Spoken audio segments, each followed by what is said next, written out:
When I told my husband's sister she couldn't use my car, she turned around and started telling people I'd run over her kid. Michael, my husband, got mad and snapped, "Just say you're sorry so we don't have to deal with this." Instead of apologizing, I picked up the phone and made a call. The next morning, Amber opened her front door and nearly passed out when she saw who was waiting for her. I'm 41, living in Charlotte, North Carolina. I've been married to Michael for almost 9 years now. It's just the two of us, no kids, just me and him. We both work full-time jobs and for the most part life is steady. But if there's one thing that's always been a thorn in our marriage, it's his sister Amber. Amber's the type who acts like the world owes her a favor. She's always asking for help but never gives anything back. If she borrows something, you can bet it'll come back broken or not returned, and somehow it's never her fault. She doesn't bother with thank yous or apologies, she just keeps taking. This whole mess started because she wanted my car. It was a Thursday afternoon and I was at work when Amber texted me, "Hey, can I borrow your car this weekend? Mine's in the shop and the kids are driving me nuts." I promised them we'd go to Carowinds. I didn't even have to think about it. I told her no. I need my car for work, for errands, and honestly I don't trust Amber with anything I own. The last time I let her borrow something, it was my lawnmower, and she brought it back with a busted blade and didn't even mention it. Plus, I know how she treats her own stuff. Her car's always in the shop because she drives like she owns the road. So I texted back, "Sorry, can't do it. I need my car for work and can't risk it." She replied, "Ugh, okay, worth a shot," and threw in a laughing emoji. I figured that was the end of it. Sunday night I got home from the grocery store, and as soon as I walked in my phone started blowing up, texts, missed calls, voicemails from people I knew and even some I barely talked to. "Hey, is Amber's kid okay? Did something happen at your place? I can't believe she's so calm about it." I stood in my kitchen staring at my phone, completely confused. I hadn't seen Amber or her kid in days. Finally I called her. She picked up right away, sounding like nothing was wrong, just chatting like we were old friends. I asked her straight up, "Why is everyone asking if something happened with your kid? Did you tell people I hit him?" She goes, "Oh yeah, kind of, but it's not a big deal." I didn't want to make a scene. I was so stunned I just sat there in silence for a second. "You said what?" She actually laughed and said, "Relax, I just told people you sort of bumped him with your car the other day. He's fine, just a little bruise." I wasn't going to say anything, but people asked why he wasn't feeling good. Let me be clear, I hadn't seen that kid in over a week. I hadn't even left my house at the same time as them in days. But there she was, telling everyone I'd hit her son with my car. I told her she needed to set the record straight right away. She just brushed me off, saying, "It's not that serious, don't make it a big deal." I hung up and went to tell Michael what was going on. He was on the couch, half watching football and half scrolling on his phone. I explained everything, showed him the texts, told him exactly what Amber said. He just looked at me, shrugged and said, "Just apologize. You know how she is. Let's just keep the peace." I stared at him for a good 30 seconds, waiting for him to realize how ridiculous that sounded. Apologize for something I didn't do? For an accident that never happened? For a lie she spread all over the neighborhood? No way. I said, "Come on, babe." He just said, "It's Amber. She's not going to change. Just say sorry and let her have this one." That's when I knew I had to handle this myself. If I let it go, Amber would just keep lying and stirring up trouble like she always does. So I made a call. My friend Lauren works for Child Protective Services. We've known each other since high school, and I trust her more than just about anyone. But I didn't call her as a friend. I called her as someone who deals with real child abuse cases every day. I asked her, if someone's telling people their kid got hit by a car but never reported it, and the kid hasn't been checked out, is that something CPS looks into? She didn't even pause. Yes, absolutely. Who's the kid? I told her everything, the fake story, the texts, the fact that I hadn't even been near them, and how Amber was using this lie to make me look like some reckless driver who didn't care. Lauren said, "Okay, I'll open a welfare check first thing in the morning." That's when I knew things were about to get serious. At 9 sharp the next morning, Amber got a visit she never saw coming. She thought she could just spin another story for sympathy and make me look bad. But CPS doesn't play around. They showed up at her door with a police officer, asked to see her son, and wanted her to explain the accident she'd been talking about. They took notes, snapped photos, checked out her house, and asked why she hadn't taken him to the hospital or filed a report. They wanted to know why nobody else saw anything. And Amber? She completely lost it. A neighbor across the street told me the whole thing. Said Amber answered the door in her robe, hair a mess, coffee in hand, looking like she'd just rolled out of bed. 20 minutes later she was red-faced, stammering and couldn't keep her story straight. The best part? Her kid was perfectly fine, not a scratch on him. The officer took her statement, CPS documented everything, and Amber ended up with a citation for making a false report. But honestly, that wasn't even the most satisfying part. Once word got out that CPS had been called to check on Amber's kid, the stories started pouring in. Turns out this wasn't the first time Amber had lied, far from it. By noon my phone was lighting up again, but this time the messages were different. Why are the police at Amber's house? I just saw CPS there. Is everything okay? Did something really happen with her kid? It didn't take long for the whole neighborhood to catch on. You don't get a welfare check from CPS with a police escort without people noticing. Charlotte might be a big city, but neighborhoods are small. People talk. And Amber's story started to fall apart, because now folks who'd heard her version, the one where I hit her son and drove off, were realizing none of it made sense. One neighbor, Brian, who lives 2 doors down, texted me, "Funny how she said you hit him Friday, but we saw you leave before noon and you weren't back until after dark." Exactly, because I was at work like I always am on Fridays. But here's where things really took a turn. Amber's lie about me wasn't just a one-time thing. She'd been spinning stories for months, maybe even years, and people were finally starting to put the pieces together. Linda, another neighbor, came right to my door. She didn't even knock, just waited for me to answer. "I don't know if you know this," she said, "but last month Amber told me you were stealing packages off porches." I just stared at her. "Excuse me?" "Yeah," Linda said. "She told me to keep an eye out because you'd been having money trouble and were taking deliveries." I was floored. I'd never heard any of that before. Then another text came in from Jessica, a different neighbor. "Did Amber ever tell you that you poisoned her cat?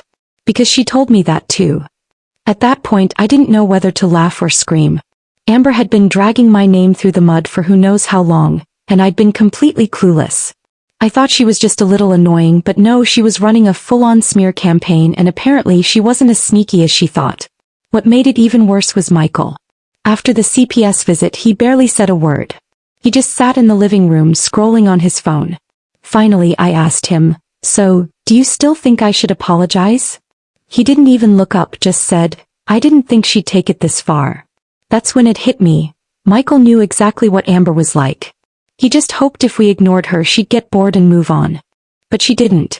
She kept pushing, testing, seeing how much she could get away with. And Michael just let her. That night I caught him texting her. I couldn't see the whole conversation, but I saw enough to know he was telling her to clear things up and stop making it worse. I couldn't believe it. I asked him straight out, "Why are you protecting her?" All he said was, "She's my sister." That's when I decided I wasn't done yet. Here's the twist nobody saw coming. The next day Lauren called me. "You're not going to believe this," she said. During the CPS visit, Amber made some offhand comment about how the bruise wasn't even that bad anymore, even though her kid didn't have a single mark. And CPS?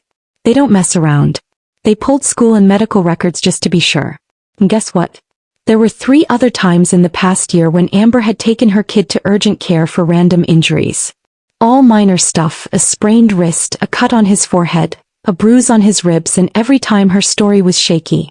One report even said the nurse was concerned about how vague Amber was. Which meant Amber wasn't just lying about me, she might have been making up stuff about her own kid. Or worse. I didn't even know what to do with that. Lauren told me CPS was opening a deeper investigation, and now it wasn't just about the fake driveway story. They were looking into Amber herself. And the wild part? Amber had no idea I knew. She was still posting on Facebook like nothing happened, dropping passive-aggressive comments about fake friends and jealous people trying to ruin her life. Meanwhile, I just sat back and let the professionals do their job. But the neighborhood wasn't staying quiet. That week, 3 different neighbors came forward with their own Amber stories. Tyler said she accused his wife of scratching her car. Jessica said Amber told her someone was sneaking into her backyard and blamed me. Linda said Amber tried to borrow her car once, and when she said no, Amber stopped talking to her for months. It was like everyone had just been waiting for someone to finally say out loud what we were all thinking. Amber is a problem. And now that CPS and the cops had been at her door, Nobody was afraid to speak up anymore. I heard through the grapevine that Amber was shocked people weren't taking her side. She thought everyone would rally around her, but instead folks started pulling away. They stopped inviting her places, stopped answering her calls, stopped believing her stories. Michael? He got real quiet whenever I brought her up, like he knew the truth but didn't want to admit it. But I wasn't done. Not yet. I had an idea, something bigger, something that would make sure Amber couldn't just crawl out of this and start over somewhere else. Because I found out something about her lease and her landlord, and once I put it all together, I realized I had the perfect next move. But I'll save that for later. So at this point, Amber was skating on thin ice. The CPS visit rattled her. Word had spread through the neighborhood. People were keeping their distance. She wasn't getting invited to the usual cookouts or group chats about block parties anymore. But Amber, she's not the type to just take the loss and move on. Nope, she doubled down. 3 days after the CPS visit, I woke up to a new flood of texts, this time from Michael's family, his mom, his aunt, even a cousin from Asheville I barely know. All of them were blowing up my phone asking, "What's going on with Amber? Why did you call CPS on her? She says you're trying to get her kid taken away." Just like that, Amber had flipped the story. Now she was telling family I called CPS out of spite, that I was jealous of her being a mom, that I was trying to ruin her life because I don't have kids. I was speechless. She went from lying about me hitting her kid to telling the whole family I was out to get her, trying to have her child taken away. Michael? Once again useless. I mean, I get why she'd be upset, he said. I honestly thought I was being pranked. You get why she's upset? She's dragging my name through the mud with your whole family. She's lying again. Are you really defending her? He didn't answer. That's when I realized my husband might love me, but when it came to Amber, he had no backbone. The next twist hit me hard. That Friday I came home from work and found a note taped to our front door. It was folded over, and on the outside it just said, "Thought you should know." Inside was a printout, not handwritten, but a full printout of a long, nasty Facebook post from a private neighborhood group I wasn't even in. Guess who wrote it? Amber. She'd posted this huge rant accusing me of harassment, saying I'd been spying on her family, calling the authorities with fake reports, and turning the neighborhood against her out of bitterness. She even claimed I'd been stalking her son. I felt sick. I read the whole thing 3 times just to make sure I wasn't imagining it. She named me directly, tagged me, and said she was seeking legal advice and thinking about a restraining order. It was beyond anything I thought she'd do. But here's the thing. Amber thought she was being clever. She figured posting in a private group would protect her, like nobody would tell me, like people were still on her side. But she was wrong. The note, someone from that group printed it out and left it on my door, no name, no return address, just that simple message, "Thought you should know." And once I had that proof, my next move was obvious. Now here's where things really got interesting. Remember how I mentioned her landlord? Well, after all this, I finally decided to look into her living situation. Amber's been in the same house for about 2 years, always bragging about her sweet deal and how her landlord leaves her alone. But what she never said. The owner is a guy named Mr. Harris, retired, quiet, lives about 5 blocks away. I only knew about him because we met once at a yard sale. So I reached out, real casual, just to ask if he knew what was going on at his property. Turns out he had no idea. When I told him CPS had been called and the police had been involved, he got real quiet. Then he thanked me and hung up. 2 hours later, Linda texted me, "Landlord's at Amber's. He looks pissed." Apparently he showed up unannounced, knocked on the door and demanded to inspect the place. Amber wasn't happy, but she couldn't say no. According to Linda, it turned into a whole scene, shouting, slamming doors, Amber crying on the porch. But wait, there's more. The next day Linda texted me again, "Check the county records." I didn't know what she meant at first, but then she sent me the link. Guess who hadn't paid rent in 3 months? Amber had been telling everyone her car was in the shop and that's why she was broke. But really, she just wasn't paying rent, just living there, hoping the landlord wouldn't notice. Well, now he definitely noticed. Word spread fast. The same neighbors Amber had lied to were now whispering about eviction, about CPS, about the police at her house. Suddenly, Amber wasn't the victim anymore, she was the problem. And honestly, I hadn't even played my real card yet, because if she thought CPS and the landlord were bad, I had one more move. But I'll save that for later if you want me to keep going. Want me to continue? By now, Amber had burned every bridge in the neighborhood. People stopped replying to her texts. She wasn't getting invited anywhere. Even the friendlier neighbors kept their distance. Michael barely spoke. CPS was still investigating and her landlord was circling like a shark. And then the final straw. A week after her public Facebook smear campaign against me, the HOA announced a monthly neighborhood meeting. Usually only 5 people show up. This time the room was packed. And Amber was there. She came in late, wearing sunglasses indoors like she was hiding from paparazzi, dragging her kid along, sat in the back corner, arms crossed, glaring at me.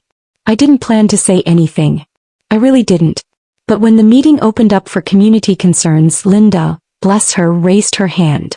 Yeah, actually, I think we need to talk about the false rumors being spread about neighbors because it's gotten out of hand.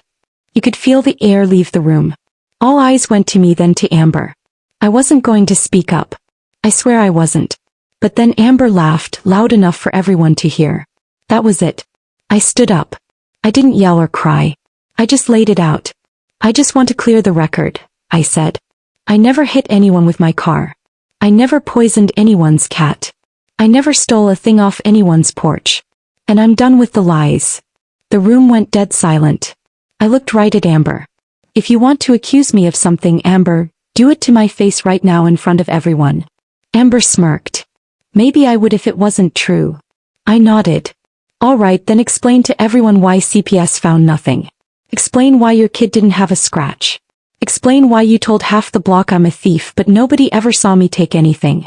Explain why your landlord is at your house every other day now. That wiped the smile off her face. But it wasn't me who finished her off. Nope, that was Brian. From the front row, Brian called out, "Hey Amber, didn't you say we dented your car last month? But we were out of town that whole week." Then Linda. "And didn't you say Jessica was sneaking in your yard?" "Jessica. She told me you poisoned her cat." It was like popcorn. One by one, people started sharing the lies Amber had told them, all different, all pointing fingers at different people, all ridiculous. Amber's face went pale, then red, then pale again. She stood up, grabbed her kid by the arm and snapped, "You're all just jealous. Pathetic." She stormed out, slamming the door so hard the windows rattled. Nobody said a word for a few seconds after she left. Then Linda said, "Well, I guess that's that." And just like that, the tension broke. People started shaking their heads, whispering, looking around like we'd all just watched the end of a bad movie. Michael didn't say a word the whole meeting, but in the car on the way home he finally spoke. And what did he say? "Maybe we should check on her. She's probably embarrassed." I almost laughed. After all that, his first thought was still about protecting her feelings. I didn't even answer, just stared out the window the rest of the ride. When we got home he went straight to the bedroom and shut the door. I stayed in the kitchen replaying everything in my head. Here's something nobody tells you about standing up to someone like Amber. You think it'll feel great, and yeah, part of it does. Getting the truth out, watching her face when her lies fell apart, having the whole neighborhood see her for who she really is. But there's another part that stings. The part where you realize someone in your own family was willing to ruin your name over nothing, just because you wouldn't give them what they wanted.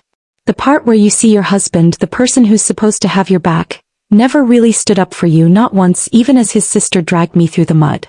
He just kept telling me to keep the peace. And the worst part? I don't even think Amber believes she did anything wrong.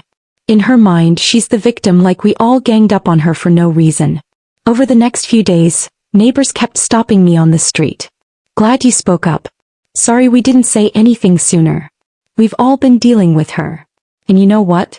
That part felt good. It made me feel like I wasn't crazy, like I wasn't fighting this alone. But things with Michael? That's a different story. He's been quieter, more distant. I think it finally hit him that Amber's behavior is more than just how she is. Me. I'm really thinking about what it means to stay married to someone who watched me get dragged through hell and didn't lift a finger. A week after the meeting, Amber's landlord posted an eviction notice on her door. CPS wrapped up their case and closed it with no action, but they're still keeping an eye on things just in case. Amber moved in with Michael's mom a couple towns over. I haven't heard from her since. Michael and I are trying to figure things out. Me. Every morning on my way to work I drive past her old house. The place is quiet now. Sometimes I wonder if she ever really thought she could get away with it, if she believed she could lie her way through life forever. But the thing about liars, they always get caught sooner or later. And when they do, all you have to do is stand up and tell the truth. The rest works itself out.